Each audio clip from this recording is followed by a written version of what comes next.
All right, guys. So I'm going to go ahead and start. And like I said, um, you can ask questions at any time tonight, and we'll try to by the end um, to answer those questions, or we'll create a little time for that. And just checking to make sure that I got the right volume on.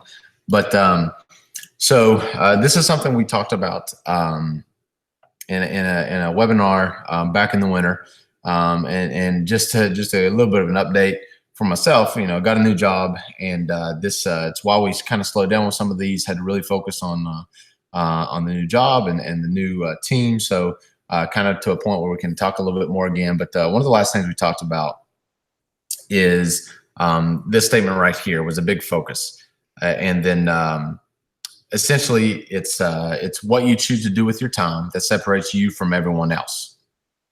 And so essentially, this is a very key point to that talk, in the sense that, honestly, what separates any coach is what you do in the day, right? We all have 24 hours, so it's really our decisions that creates basically everything, right? So what do you do with your time? Okay, so that's kind of the headway into tonight's talk here, but it's really important to remember that. So there's a recent article that read about this, and I've studied some things that go along the lines of this, but it was on Farnham Street, and it talks about 96 energy blocks, essentially talking about 15-minute blocks throughout the day. Okay, so you could say that your days and your week look something like this, and you may not be able to see it exactly. It may be a little blurry here, but essentially you have all these blocks essentially for a day and then for a week. So what you decide to do on each day throughout the week really adds up to your life. Essentially, you add these on top of each other over the years, and that's your life. So I'm going to show you a little bit of a perspective about our blocks in our life, essentially. So on average, let's say if we get the proper amount of sleep, that's what sleep would look like throughout the week. Okay, and I'm going to approach it as if every day is the same, which we know every day is not the same, but it just makes us a little bit more easy to understand. So every day being the same, this is our life already blocked off, right? Some of us a little more, some of us a little less. But if you neglect sleep, everything else is kind of suffered from that. So sleep is definitely one of the most important things, period, that I've identified for success in life, and having it, because gives you the enough energy to make the most out of the rest of the day. So this is the next part. All right. So living, and what I mean by living is basically things like eating and hygiene, right? So things that you're going to do every day, regardless, you have to survive, okay, in order to live. All right. The next, this is for some of this is personal, but I'm just saying, okay, let's say drive time. That's if you drive 15 minutes to work, 15 minutes back, there is drive time in that. Okay. So that is a part that you have to consider. All right. So then, okay, the next part I want to talk about is, for me, it's family time. For you, it may be personal time or whatever else you do in life. Okay. But for me, it is family time. All right. So this is what I often find in coaching and basically life in general, is that most days throughout life, that's what family looks like for a lot of people, or personal life, or whatever it is for you. But that's just what I'm finding. I'm not saying it's right, it's wrong. It's what I've seen. Okay. And then this is a big portion of the rest of your life, right? And notice it's the word work. Okay, there's going to be a difference here in a second when I'm going to explain from that. So that's what it looks like. Okay, so for myself, this is not you. This is for myself. This is what more like balance would look like. All right, and that is more like a work day balance, Monday through Friday type balance, not necessarily my weekend balance. Okay, so but understand, if you see below the word balance, your values determine your version of balance. Okay, so the whatever you believe about life is going to determine what is balance for you. Even how much sleep you need, how much living you do, all those things is going to determine what your balance looks like. All right, so and get the thought of a negative withdrawal into your head, because I'm gonna explain that better here in a minute. But a negative withdrawal, okay? So, and what I mean is basically a negative withdrawal from your family would be a lot of work, okay, and little family time, right? And let me explain something else. You notice now it doesn't just say work; it says work/grow, and that's a personal thing for me. But I see my work time and my growth time as things that need to go together. You can split those up. But essentially, right now I'm combining the two, is that I'm working and growing as an individual, because if I don't grow as an individual, really everything else diminishes. Okay. So, all right. So that's a negative withdrawal. I'm doing more work than what my family. So my family's losing some of me, and I'm taking a withdrawal from them. Okay. There's a positive deposit for my family. I've now devoted more time and energy to my family versus my work. All right. Now, so this would be, let's say this negative withdrawal, this may be in season, and basically it's just an inevitable day that comes along that you have to work a lot for that day. Let's say game day. Okay. So there's game day, but even a lot of people's game day, there's not even any kind of blue at all, right? You don't spend any time with family, but there are ways to work that in. But so then what I'm saying is, if you have a day like this, then, and we want to avoid those days for my values anyways, then you better back that up with days like this. Okay. So to try to gain back that balance. So the question really becomes, once you establish your balance through your values and what you believe about life, how will you structure the rest of your day? Okay. So the remaining white space you see there, what are you going to do with that day? Because sleep is inevitable, living's inevitable, drive time's inevitable. And you could even include living with other ways, such as, you're having a meal with your family. So you can kind of combine some things at times, but essentially that's your day. X amount of time's already gone. So what you decide to do with the rest of your day is going to basically make your life and make you successful, not successful, whatever it is, according to what success is to you. All right. The problem is most people just react. They don't plan this time. They just react and just do what comes on the plate, right? Whatever is there today. And just, the model, just do it, which is, sometimes you just got to do things, and get yourself into doing things is hard. But if all you do is just do, when you don't pause to think, which is a big key to this, it's not going to benefit you to a great point. So the key point, or one of the main things for tonight, is we need to spend more time sitting, learning, and thinking. Okay, versus just reacting and doing. All right. So AKA something we'll talk about down the road. Essentially, we're observing and we're orientating. Okay. And that's down the road, but I'm just bringing that up now at a later webinar, at a later time, talking about that. But we need to be able to sit down in silence by ourselves and learn and think. Okay. So learning and thinking about what? What are we talking about? So the most important thing you should be focusing on right now. That's the name of this. That's what we're talking about tonight. So if you were to sit and think, right? So the most important thing you should do, and it's kind of a trick statement here, because this is the most important thing to me and my values and my beliefs. It's the most important thing now and always, at all times. And that is your people. As cliche as it is, and we hear it nonstop, the problem is getting ourselves to do it. Right? Creating the time to actually help and work with and on our people. And you don't do that by simply doing. You have to take the time to think about situations and people. So a really good book on this, and I recommend it to every coach out there. I actually sought this out because I really like one of the writers, Steve Chandler. It's called Relationship. It's not a very popular book. I had to buy a paperback. There's no iBook version or anything, but it's really about fundraising, but it's about shifting your mindset altogether. And it's really about people in general. And it says, this is a quote from the book, and it's exactly what I'm talking about. You need to remind yourself constantly that building relationships is what creates large investments, nothing else. And large investments, you'll see what I'm talking about. They talk about money, but they also talk about relationships in general. And what I'm talking about is a different type of investment.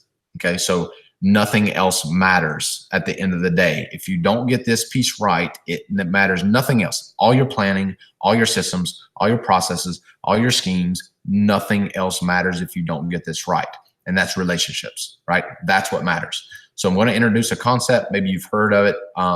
And that's essentially a relationship bank account. We'll call it the RBA, Okay, so a new type of account that we need to be thinking about every waking moment just about in our life. And it's not just for coaching. All right. So this book talks about it a little bit.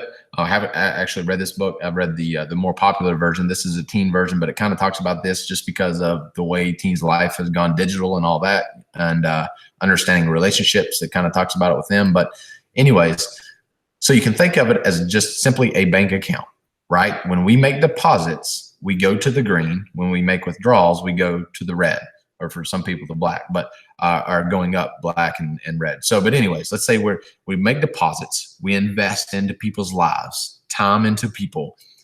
We are going to grow. Our bank account's going to grow. Okay. So every time, and I'll talk about what deposits are and what withdrawals are, but we've got to live above the green, right? With our people in our lives, right? So when you think about this though, a perfect relationship is more of a relationship that floats around this black line, where one day, let's say if you're talking about you and a friend, right? One day you're in the green, the next day you're red. Why? Because that person did something for you. So, really, anytime that this goes too far in any way from this line, it means it's kind of out of balance, right? That somebody's giving and somebody's taking instead of both giving and both taking from a relationship, right?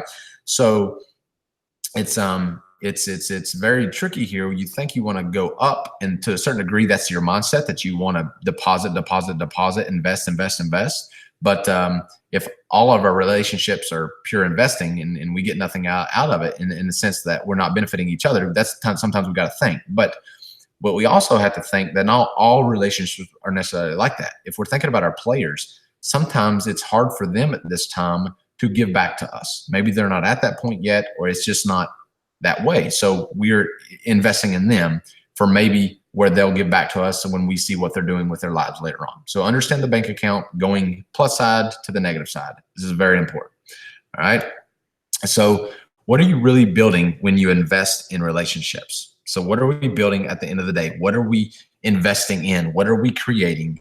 And that is trust. At the end of the day, we're trusting each other within relationships. One of the best books on this, and some coaches are starting to read this more and more, but this is definitely one of the best books I've ever read. If you are in a position of leadership, and we all are at some point, at some way, that we're leaders of something, especially coaches in general, then this is one of the most important books you'll read. It's all about building trust.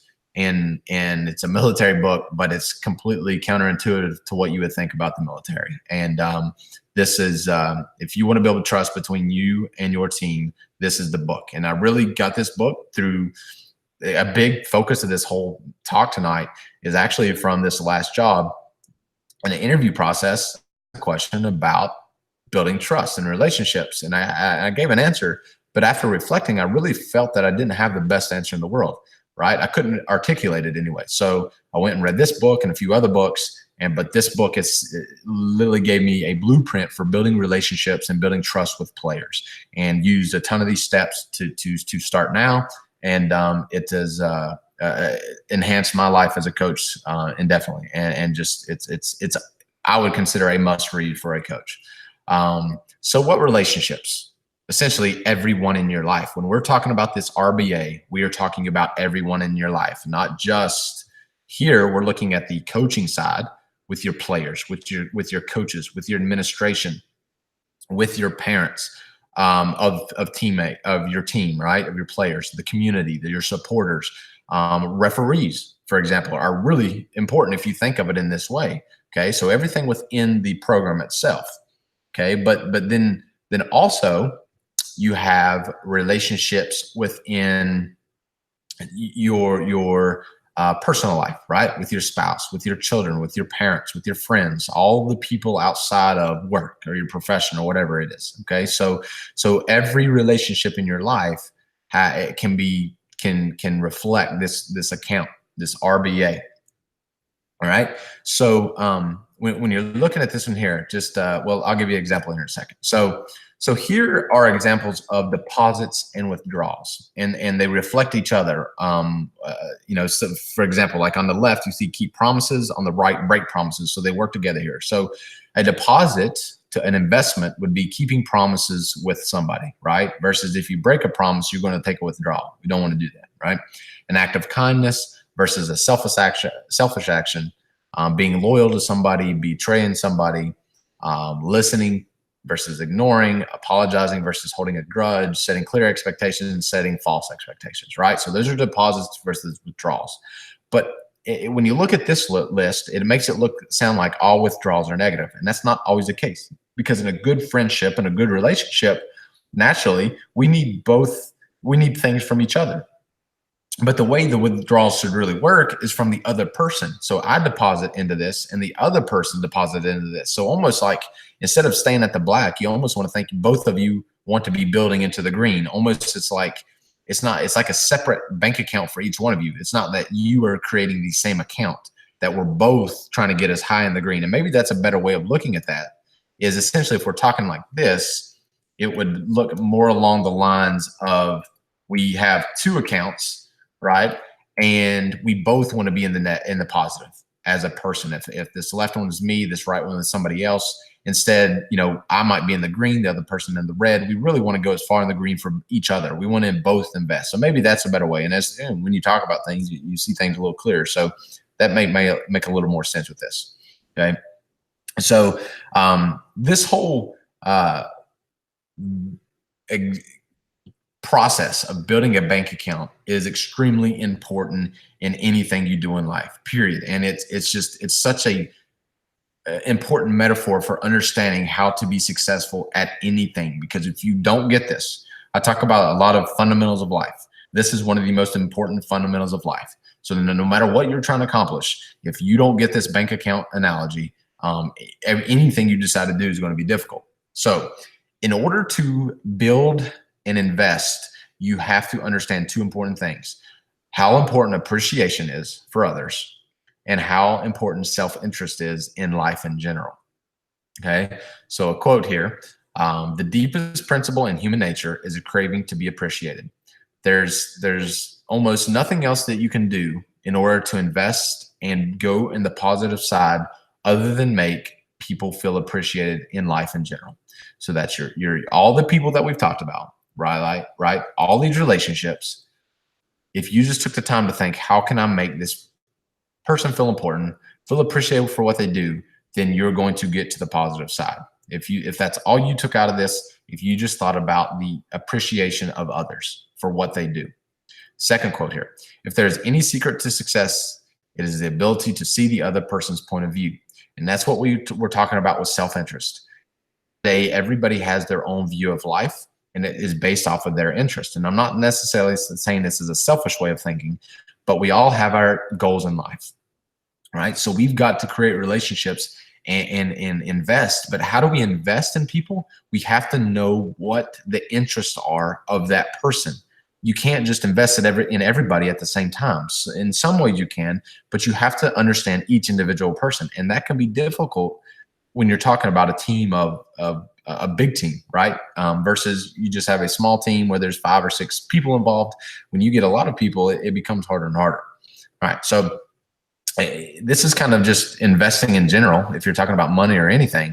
But we need to do 2 things here. All right. We need to set up automatic direct deposits and use your earned time to think of special investments. Okay. So what I mean by that, if you're investing in life in general, okay, so if you're talking about money, then one of the easiest ways to do, the way to think about it, investing is very simple, right?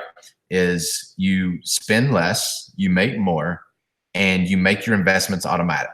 Okay? If you want to take out human nature, then you make it to where you're automatically investing. So that's when you get paid, X% of your paycheck goes into an investment, and it's just automatic. You don't have to think to do it. So there are things you can do. All right. And without getting into specifics, this goes back to the thinking part. There are things you can do to create automatic direct deposits, such as on your calendar, right? Putting birthdays in, right? So if you have somebody's birthday in your calendar, you can make a deposit by making somebody feel important by telling them happy birthday, right? And I'm not saying I'm the best in the world. I've started to create these systems, but that's just a little idea, right?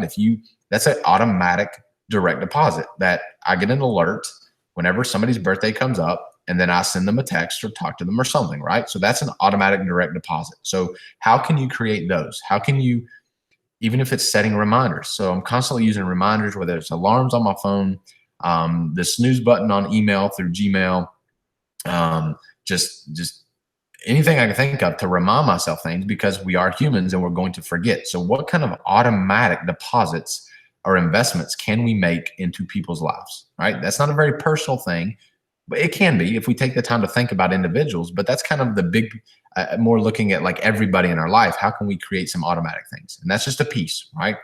But we want to do that, and which may be the more important part of this, use your earned time. And what I mean by earned is basically time you have not necessarily created, but earned away from all this. You know, when we showed that diagram of all this time that you have, like the time you set aside and create or earn to sit and think. So you've got to sit and think of special investments for each individual person that is important in your life, right? To whatever you do in life, you have to think of the individual and create these special investments. So it's like, the analogy would be, let's say you come into a random amount of money. Okay. Maybe it's in coaching, you get a stipend, and all of a sudden you got X amount of extra money right now. Here's a special situation. You've earned some extra money to invest in a special way. So when you get extra time, or you create this and earn more time, you now invest it in a special way. Okay. So again, this is extremely important, again, to understand, is we need to spend time sitting, learning, and thinking how you can invest in relationships. So sitting by yourself, literally just in silence with a notepad or something, to learn, all right, about somebody else, and to think about that person and what can we do specifically for that person. What needs to be, it's like if we're thinking about a player or something. Okay. So some examples. So sit in silence and think about a specific player. So you could do this after this, and pick that one player that you know needs some extra help. So that player, sit in silence and think, what can I do tomorrow, all right, for that player? What specific thing, or what automatic deposit can I set up for this player because this player needs it in their life? A reminder, I'm going to set an alarm on my phone for every Monday at 8:30 a.m. and it's going to be entitled Jerry, or whatever the kid's name is. And it's going to remind me, hey, I need to text that kid during the summer and just say, I'm thinking about you, or check in on him. So that's what I'm talking about these automatic debits or deposits. So, but I'm thinking about a player. Then you want to sit in silence and think about a specific coach, maybe somebody on your staff that now I've got some extra time. I've earned some more silence and time to think. So think about a coach and what he needs. Okay. So just look at the theme here. Sit in silence and think. Most people can't do it, especially in our generation, in this time, and this technology and all this information we get. There is a certain extent where we take in too much information, and most of the information is useless and wasteful anyways, but we have to sit in silence and think. All right. So another thing here is about a family member. Okay. So you can do this again, right? Write down a family member that maybe the relationship isn't going great, or something is wrong with it, or I need to make a deposit. I need to sit and think about how I can invest into that person. So I'm talking about my wife. Let's say we had a bad day, or something this feels off. I need to sit and think about my wife and what I can do to invest into our relationship. Okay. Not just react in life, but sit and think. Okay. Now, another example, I forgot to put this on here, but this is a very good example for you to think about. Okay. So let's say for sit and think about admin. Okay. So administration, right? So this is something that's really been important in my thinking. If you want to keep your job. Okay. So a lot of times we always think, what do we want? What life do we want to create? What do we want to do? Well, if you think about inversion, which is very important to me now, inversion would say, what do I want to avoid in life? Okay. So as a coach, it's not, hey, I want to win games. Hey, I want to avoid being fired. So you got to look at it both ways. So what is one of the most important things you can do to avoid being fired? Okay. One is to be able to build your own resiliency, because at all points throughout the year, especially during the season, you're going to get, negative thoughts come into your head from outside sources, right? So people are going to kind of wear on you to a certain degree. So you do have to protect against that. But even more so, it's not really necessarily our ability to deal with that. The people that are in charge with us. So if you think about your administration, right? It's and this isn't a negative thing at all. This is just human nature, right? It's like you've got to build that bank account for when the season comes, because no matter if you're doing the right thing, there are going to be people and parents and fans and boosters and whatever that disagree with you, and they're going to take deposits out of your own personal account. You see what I'm saying? Like, we don't necessarily always have that. Like, we should have complete control of our own bank accounts, right? With money. But in life and with the relationships, it doesn't always do that, because other people can wear on our relationships by saying things or doing things. And so we've got to make sure that we are really working on that bank account if you want to keep your job, so that when other people try to make withdrawals in your own name, that you are so far in the positive side that people can withstand that. And I think it's a very powerful thought to think about in terms of just keeping your job. If you want to have an impact and change people's lives, well, you got to keep your job, right? All right. Here's an interesting question I thought of today within this is, can you close an RBA? Right? So like, we can go to a bank account and close our bank account and transfer it over somewhere else. But can you, or should you, or do you want to close an account with a person, right? So think about that. So, if you have basically everybody that you're going to be in basically any kind of relationship with, if they're in your life at all, and I don't mean a close relationship, I mean parents of players or whatever, like, can you close that relationship? Can you block it out? And the answer to that is sometimes, right? So what I'm saying is, like, if we have something in our life where we have a relationship where I'm giving and that other person is doing nothing but withdrawing, then that can create a very negative relationship for us. And it may be time to think about closing that account, because it's such a draw on our life, right? But you can't do that with all relationships, right? Like, some people close their marriage, right? They close that relationship, but if you have kids, like, you can't fully close that relationship. And that's obviously what we want to avoid anyways, but you're not going to close your relationship with your administration, right? Or else you're fired. You can't close it with your players. You can't close it with the parents. But somebody that's just a detriment. So let's say just somebody in the community constantly negative, then you have to decide, like, are we going to listen to this? Are we going to take this? And that can be hard, right? So, but like an easy example is like somebody online that, if you're in the social media or something and somebody's continuously hammering away at you, like, you could block them, right? You can close that account, but that's not really an account that matters in life, So I thought that was an interesting thought within this is, can you actually close a relationship account? So, all right. So another thought here is within the book that I was talking about earlier. The moment you become a giver instead of a taker, you are transformed. Your role in the universe has changed. Okay. This is probably the fundamental idea, okay, of the entire book. And honestly, when you think of this, and I don't mean just like you read this quote and it's like, yeah, man, that makes sense. It's literally really think hard about that. And this is what I'm saying, right? You got to sit and think. So take this quote after this, or sometime during the week, take this quote and sit and read it and think about it. Read it one time and then just sit there and think.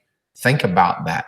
Okay. And what it means is that if all you do is take or make withdrawals, right, then we're not going to have good relationships.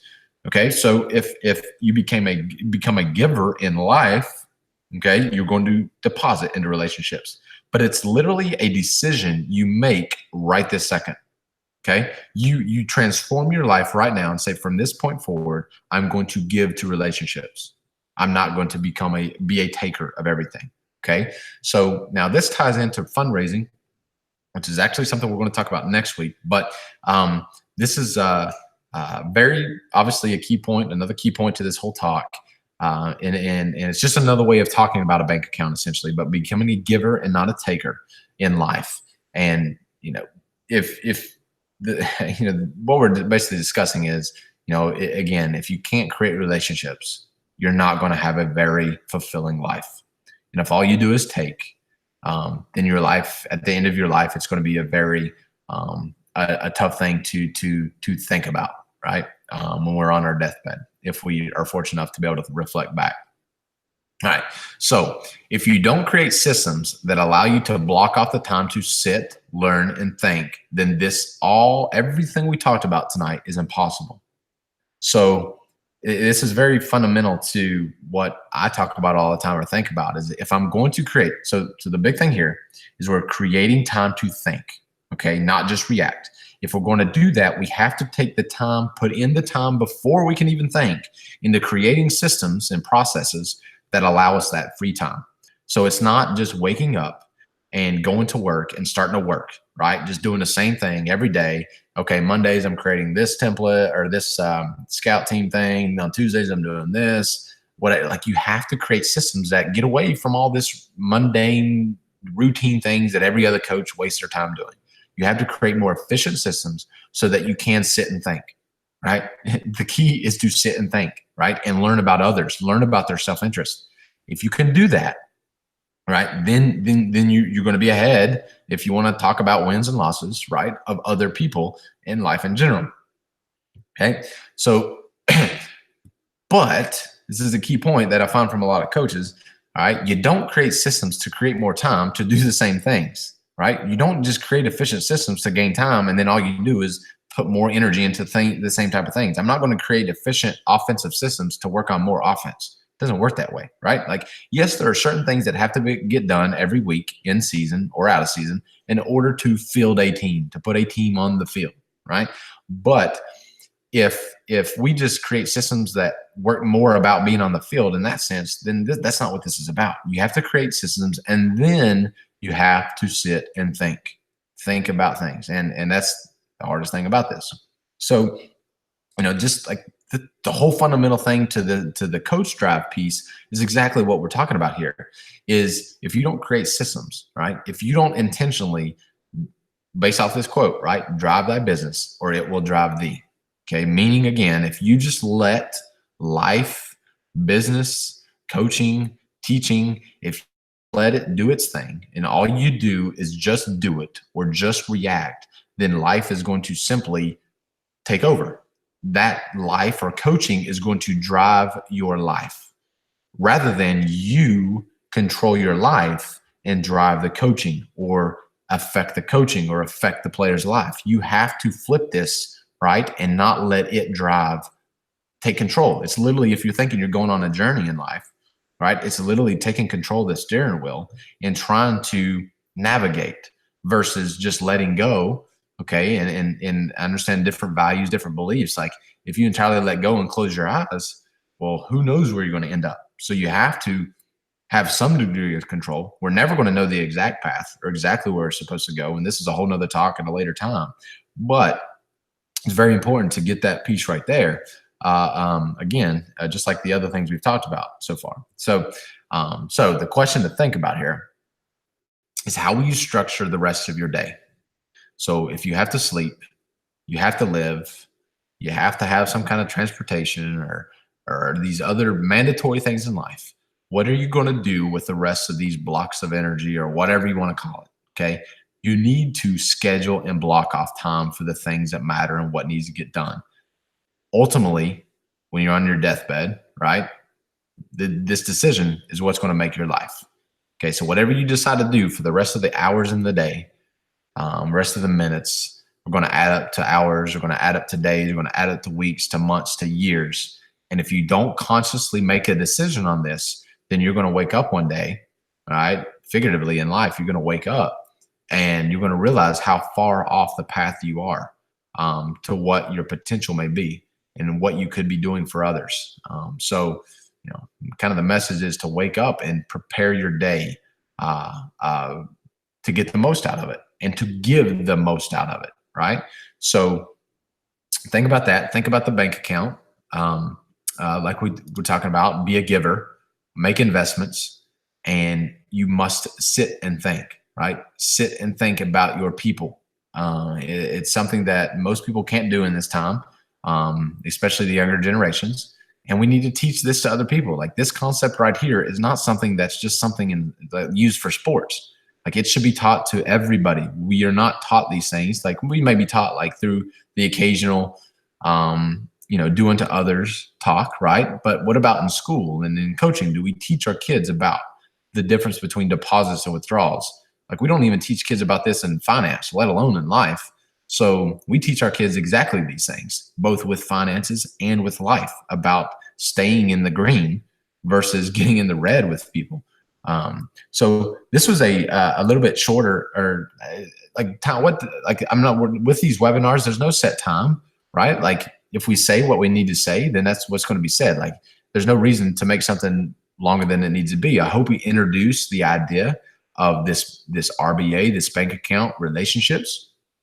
All right. So what we plan on doing next Sunday is to getting into a little bit more of this same thought, but we're going to talk about fundraising, how relationships builds into fundraising, and how we have this entirely wrong in how we fundraise. And it's the same thing in business. Okay. So next week, we're going to talk about the future of fundraising. It's an honest belief of myself of where most people actually won't go there, but how we should go. Okay. And it's about how to build both bank accounts at the same time.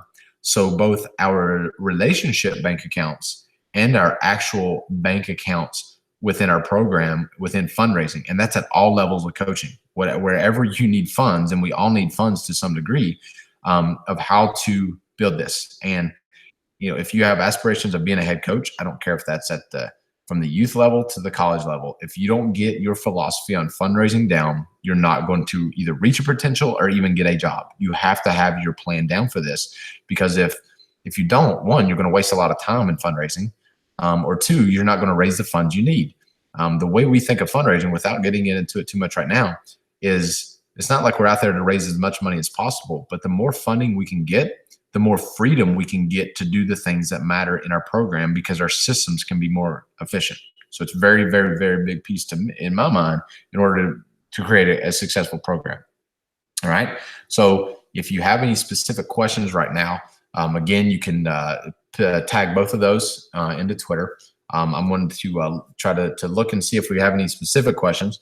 And I actually got, if you're still listening right now, I actually got a text just a second ago from an important person, from my time in Blacksburg, Mr. Fout. Don't know if you're still listening, but our radio announcer, one of the best I've ever, no, not one of the best high school, and could potentially be a lot bigger than that if that was his path, announcers I've been around. And he made a very big point in that right here, that media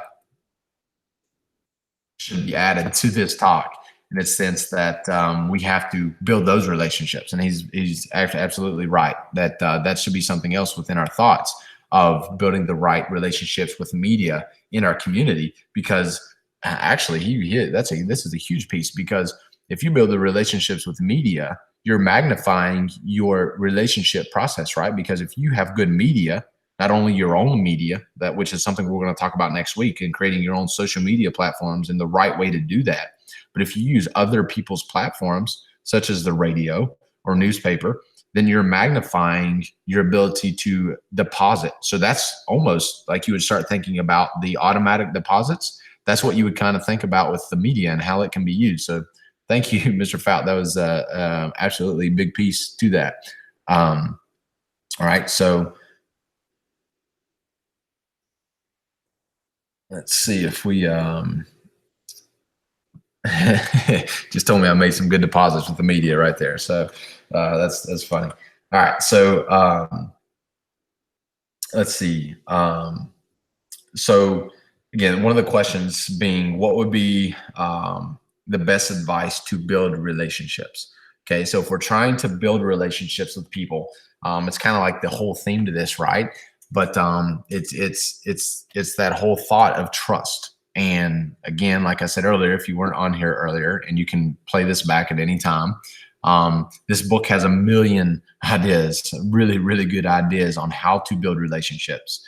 But again, the whole point to me of how to build a relationship there are certain things you can do. Like I gave you an example earlier with the birthdays, right? Like if you tell somebody happy birthday, you remember and they don't expect you to, well, that's going to make a good deposit. But there are, honestly, what I'm really trying to get everybody to do is to sit and think, not just even about relationships, about your whole program in general, about your life in general. If all you do is react, then you're going to go way off course. Okay. Unless you just get lucky, right? In terms of your journey. And that's a whole nother talk. But if you can't sit and think about anything, then you're going to have trouble. So what the whole really, even if we're not talking about relationships, what I'm talking about tonight is you need to create time or earn time, sit and think and reflect. So just maybe this can help others is, I've created this time frame for myself now. I go to bed pretty early. I get up pretty early and I get 2 hours before my day starts. If I'm going to school or the summer lifting or whatever it is, before my kids wake up, I get at least 2 hours of learning and thinking. So I may be reading, I may be listening to something, I may be watching something, but I also make sure that I build in time for thinking. And how I like to think now is through journaling, which a lot of coaches won't say that they would like to do. But what I find is if I don't write it down, then all I do is think about the same thing every morning. So I want to build on top of my thoughts. So I write it down so that I can read what I thought about yesterday and build rather than just go in a loop of the same thoughts over and over. And I try to sometimes create schedules of what to think about. So during the season, I might say, Monday morning, I'm going to think about this. Tuesday, I'm going to think about this. So I'm kind of blocking off my days to think about certain things. Whether it's your planning period or anything, it's part of that talk, right? Or that thought of thinking, right? Okay. So going back to this book, not necessarily this book, but another book. And again, I've got an amazing person texting me right now back and forth. It's just awesome. But a good point in terms of relationships is your listening skills. And again, you hit the nail on the head of, one of the number one things in the original book of The 7 Habits of Highly Effective People, all right, is essentially being able to understand people. And the language I've used for this now is awareness. Right. So, and that's where listening comes in. But so many of us are so focused on our own path, our own journeys. We're not even, well, actually, no, I take that back. Most of us aren't aware to that journeys even exist. Most people live life and then that's it. Okay. So they just live life and then they wake up or they never wake up and then life's over.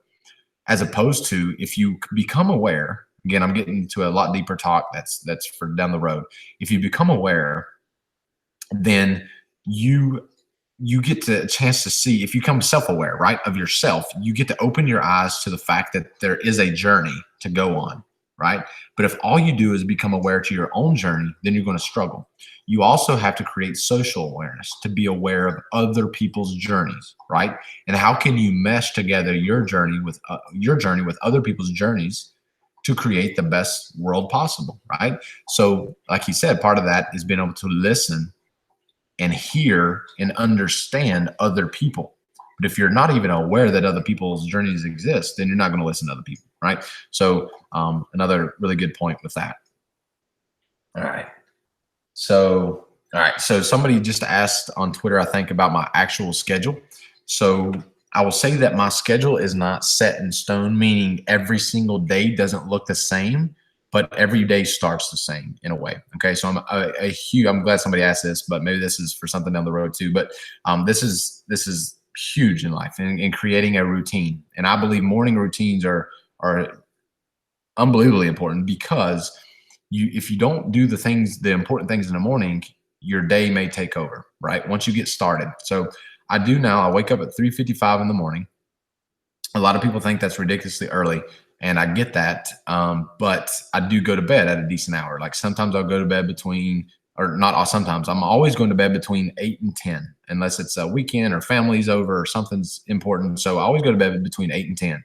And it changes based off of what's going on that day, right, in the afternoon. So, but depending on how many hours of sleep I get at night, because sleep to me is the most important factor in energy. And that's again, another talk. But if I don't get enough sleep, I'm not going to have enough energy. So if I go to bed at 10, then I'm 100% taking a nap during the day at some point. So whether it's at school, whether it's at home, whether it's when I get done with work and I'm driving home, I'm literally going to pull over and take a short nap before I get home. Because if I don't, I'm going to be a waste for the next several hours versus getting a short nap and waking up and being excited to be with my kids and my wife. So sleeping is important, and I won't trade sleep, but I have created a lifestyle essentially of waking up in the morning really early. So basically for me, what I do is once I get up and get going downstairs, generally what I'm doing now is making some kind of healthier version of a smoothie, in the sense that I don't know how specific you all wanted me to get with this, but I make because I understand if I want energy for the day, right? I can't, you see all these coaches with energy drinks and all this stuff. It's just, I'm about creating the best life I can in terms of giving as much as I can. So I've got to have energy. So I sleep, I get in good vegetables and fruits. So I get a smoothie in the morning, right, to start. So once I get that made, I sit down and write down. Right now, where I go and where I'm enjoying my process is actually to our new house where we moved into is my garage. So I go to the garage, I open up the garage door, so I'm halfway outside. I don't have a sunroom or anything like that. So I basically work there, sitting in a chair facing out. So I usually start reading at that point, or doing something else, which I'll explain later. Another basically site that I use to grow as an individual. And maybe I'll send the link to that out in the email this week, based off of this, or put it in the YouTube link at some point or in the description. But I'll do those things to grow as an individual. And then I'll take the time to think, and that's usually journaling. So sometimes I do it by paper, but more recently I just create, in Google Drive, I create a folder called Daily Journals, and I just create a new, I used to put it all in one thing, but then it took forever to scroll down. So I got tired of that. So I create a new one for every day, and I'll write the date, of the journal itself at the top. And then after I finish writing, I might put beside of it what was the key point, so that if I want to go back and find it versus just having a date, I can go back and find what I was thinking about that day. And then if there's something pressing that I need to get going on, I might start working on that in the morning, but I really don't like to do that. I don't check email. I don't do anything with social media or anything like that in the mornings. Every once in a while, I'll read a good quote and I'll post it on Twitter or something, but I really just use that time to learn and think. And then you do something which is really important in my life now. My routine is GTD, a book called Getting Things Done. It's basically how to organize your day. And I do that to make sure that I am getting things done. All right. And I can get it out of my head so that I can think more creative. Maybe again, one of the key things is, as a coach, you're trying to create the time or earn the time to basically prevent problems and identify opportunities. And if you can't sit and think to prevent problems, you don't want to fix problems, you want to prevent problems, right? So if you sit and think about preventing problems and recognizing opportunities within your program, Bill Walsh has a really good quote. This is actually, I wrote this on a note card. It sticks on my desk, so I can always read this. I don't remember the exact quote right now, but essentially it's the thought of, what assets in your program or in your life are you not taking advantage of? So if you think about your players, or a supporter in the community, or administration, or some program or something, sit and think about what assets you're not using. Okay. So, but anyway, so that's my morning, right? I basically and exercise. So I try to get in some kind of version of exercise. Sometimes, what I'm really trying to do, and I've gotten better at this lately, is basically as soon as I get up, I go outside and do some kind of running, not a long jog, like running and some physical activity just to get going. And then I go get my smoothie. Then I sit down to read, think, and then organize my day. So that's what GTD is, getting things done. I read, I think, and then organize my day. And then when I get to work, I can knock out my list of things based off of the organization. And when I and then obviously my day is different than everybody's based off of what level you coach at and what I do at school. And so maybe I can talk about that at a different point, but that's my morning routine for myself. And I do play around with meditation. It's not something I'm great at right now. I actually went to a class. I got invited to a class this Saturday or Sunday of this last weekend of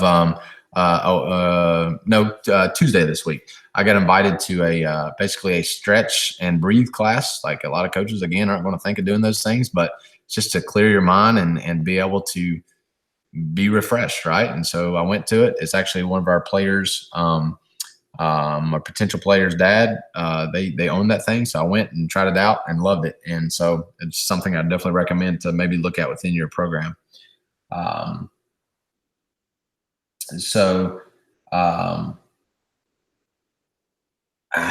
mean, right now, I think that's all the questions that we really had, and we're getting at an hour. So, if there's any questions that you do come up with, shoot it to us on Twitter, email me, and just and not just questions on tonight's talk, but anything you're thinking about. I love to sit and think. So if you got a problem or a question or anything, I'd love to basically sit and think about it. And it's just the beginning, really, of success is being able to, one, sit and think, and two, build relationships. So if you can build those into your day, then you're going to be much more successful than a lot of other people in life. So again, thank you for tonight, and look forward to next week when we talk about the build upon this and talk about fundraising in general.